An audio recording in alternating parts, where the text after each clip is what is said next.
and the way he set the team out. But, you know, realistically, there could have been 3 or 4 down after half an hour. So whatever Roy said to them or the way he set the team up was wrong. Second half was a lot better. Man United couldn't keep up the momentum that they built in the first half. And again, there's that lack of consistency from United to be a real top side. The fans let their feelings be known there at the end. There was booing of the performance, even though there was plenty of endeavour and plenty of chances created. Were you a little bit surprised? You can see all the chances created there. I mean, well...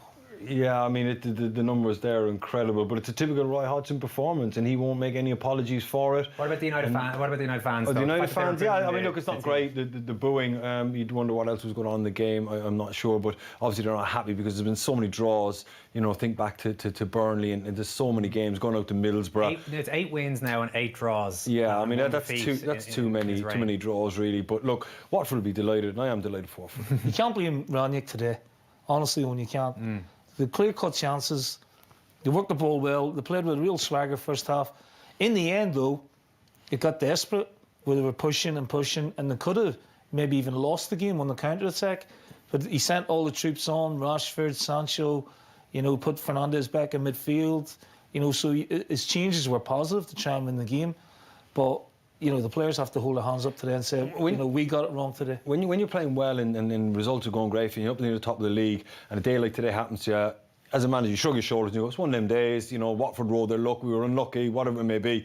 But the inconsistency Neil's talking about there, sometimes they're brilliant and they don't get a result, other times they're really, really poor and they do get a result. We've no goals to show you after the break, as you know, there's no spoiler there, but plenty to talk about as you get the sense in studio, so we'll do that after the break. After getting it back on track against Leeds earlier on today, how costly could this result be, do you think, for Manchester United in terms of that Champions League spot? Massively, because the run of fixtures coming up now is huge. We saw the fixture list for March. Today was a must and win. That fixture list includes Liverpool, Spurs, Man City. Yeah, and the Atletico game as well. So the whole season is hanging on the next month, really, and it's where they're going to separate you know, the men from the boys and see how Arsenal can get on. But it was an okay performance. It was a dominant performance, but 3 efforts on goal isn't enough. It is a killer when you think of it like that. This result today, just with the fixtures coming up. Or yeah, is it? I mean, when you're looking at the fixture list, you're thinking, yeah, it should be a home win. And on watching the first 45 minutes, you're thinking even more so, because Watford were poor, Man United were very, very good, and they still let it slip away one. You know, it's unforgivable from the players, really. So you're saying the players very much in this case. You told me before the break, don't pin this one on the manager. I don't know how you... Well, I've got my manager's hat on at the minute, right? But I don't know how you can... When you have 22 attempts on goal, so the way you've set your team out is working. The problem is 3 attempts on target. You know, that's the crux of it today. And they have missed easy chances, you know, particularly more so in the first half. But they created a couple of good chances, really good chances in the second half. And I always think that the manager takes the blame, but I thought he picked the right team. I thought the setup was right. Yeah. They dominated the game and they haven't won. So it's on the players today. Part of me, I don't have any sympathy for Manchester United because there's so many times, right? There's so many times this year where Manchester United have been battered. David De Gea pulling them out, saves, crossbars, everything.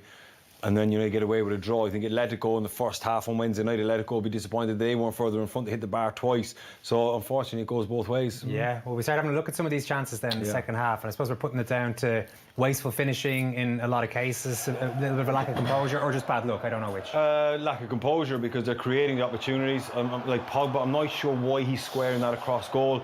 This is the move of the match. This is absolutely beautiful to watch. Elanga, third man run. Pogba with a beautiful awareness. He just can't wrap his foot around it and get it in at the near post. But again, they're creating these. This is beautiful, absolutely beautiful. What a touch, and it would have been a hell of a goal if he could have got it in. Yeah, I mean, he just needs to show a bit more composure, Elanga. This, for me, is a gilt-edged one. He's got half the goal aim at. I know it comes at him quickly and it bounces up, but you're still thinking, you know, he should maybe steer that into the near post. A great ball in from Fernandes. Pogba just gets a touch on it that puts Ronaldo off. So even the quality of the balls going in are excellent. That's a great ball in. You know, so in the majority of the game and in the throes of the game, they were doing the right things or trying to do the right things, but it just got more and more desperate. For me, you know, he's going backwards there, but you expect Ronaldo to get up and head that back across the goal. But in the end, you know, I wouldn't say it was comfortable. I mean, that's poor from Wan-Bissaka. That's a great ball in. He should be attacking that. And again, lack of composure. Samir was brilliant second half for Watford, and they lacked the quality to go and win the game. Yeah, I mean, Watford really did up their game in the second half. They got back in the position. They worked incredibly hard. How many blocks, how many nicks, how many just getting in the way of things and clearing their lines, or even the Wan-Bissaka header there. There's contact on them, so it's making life difficult for them. And this is the third effort on goal that Manchester United had, and it comes in the 93rd minute. And that's all just the second half chances. Bruno really should have had one or two in the first half. First 15 minutes was where the game was. What about Ronaldo? We saw him, if Ronaldo isn't giving you the quality, isn't winning those sort of games for Man United, isn't coming up trumps, what's the point of him being there and playing 90 minutes?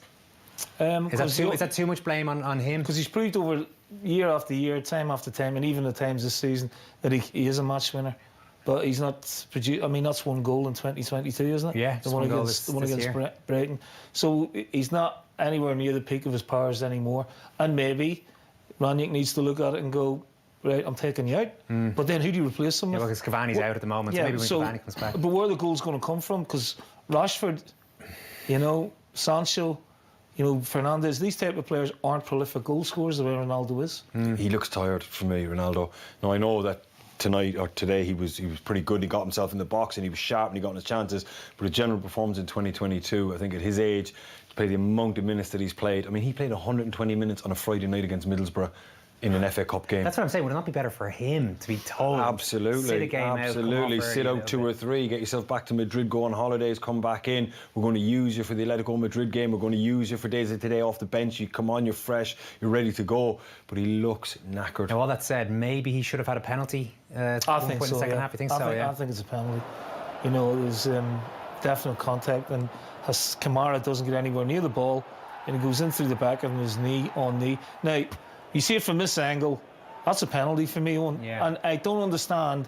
I can understand the referee maybe not giving it, because in real time we were like, not so sure. But when VAR look at it from that angle, for me, I don't know what the debate is. I don't know what the reason they didn't give it. I mean, it ticks every box for me for it to be a penalty. The contact, Ronaldo clearly got there first. There's not like there was a nick on it, or there's not like it was close.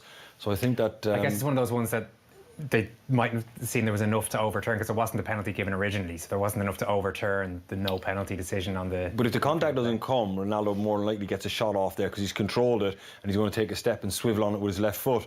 But the guy comes through the back of him and takes the opportunity away. Anywhere else, it's a free kick on the pitch, what I mean? He's come through the back of him, and he's put the hands up to try and sort of, put the doubt in the mind of the referee, which worked. But then when you look at it on VAR and you look at it from the angle we're seeing it, it's a penalty. Yeah, there's a chance for Watford to steal it at the end. Wow. We were on our feet here at the moment, and we thought if the net rippled here, it would have been pandemonium. But they work it really well, Watford. This is the one time they actually kind of got up and created bodies, and this is Pogba's legs had gone by this stage. Sarr just gets it out of his feet, and as soon as he lets it go, De Gea dives. We're just waiting for the net to ripple, but it's a hell of a strike. Could there have been a 3 points on the card for Watford if they were a bit more positive like this earlier in the second half? To be fair, their play in general in the final third was poor.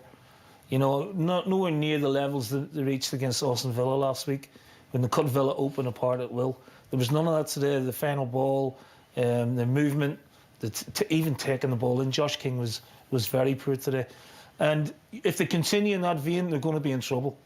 They showed a lot of spirit defensively, but they didn't really look like scoring in the second half, and certainly not in the first half when they were appalling all round. There was a few opportunities where there was a breakaway on, and it looked like a 3v3 was developing on the halfway line with Kuja, and you just think to yourself, just pick the right pass, but they checked out sometimes and they went backwards, and you just thought, this is your chance. You've soaked up the pressure, you've defended for your life, you get a 3v3 or even a 3v4, make most of it, but they just lacked that bit of positivity. Well, why are you smiling at that? That was the same player gave it away a few times. He did, yeah. He kept, instead of going across the pitch, he kept trying reverse balls to the invisible man. You know, I don't know if his mate was in the crowd and he's trying to give him the ball, but the whole pitch was opening up, and especially with someone like Dennis or Asar on that side, just give him it and go again. Moving, yeah. Big point for Watford, especially given what was going on elsewhere today. Newcastle won, they're looking pretty good.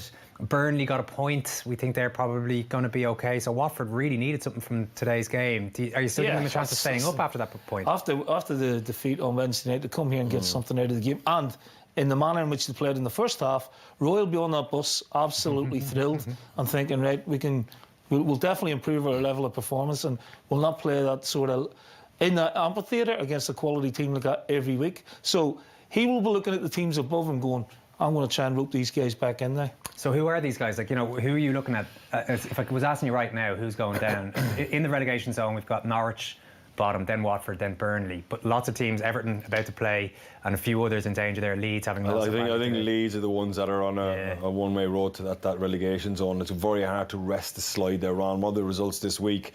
4-6-4, I think so. I mean, that's tough at this stage of the season to pick the players up. And you think of Roy going into training on Thursday morning after Palace game, had to pick his players up. Imagine going to train tomorrow morning. They will be delighted. You know, they have a good week's training because they got a result at Manchester United. And psychologically, at this stage of the season, that's huge. So Leeds to go down with. I think Leeds, Norwich, and Watford maybe. Watford still. I think Brentford could get sucked in and all. Okay. They're constantly losing games at the minute. Everton aren't out of the woods. They've got Man City tonight. You know, you keep losing games psychologically with the aura of a big club. The pressure builds and builds. There's no expectation on your Burnleys, on your Watfords, and that. There's huge expectation on Everton, and that could build. Well, a big day, not for the first time, a big day for Roy Hodgson at Old Trafford. He's unbeaten in the league here now in his last 4 visits. I'd imagine he'd be a reasonably happy man. Roy, that was a hard-fought draw, but tactically you set up your team very well today.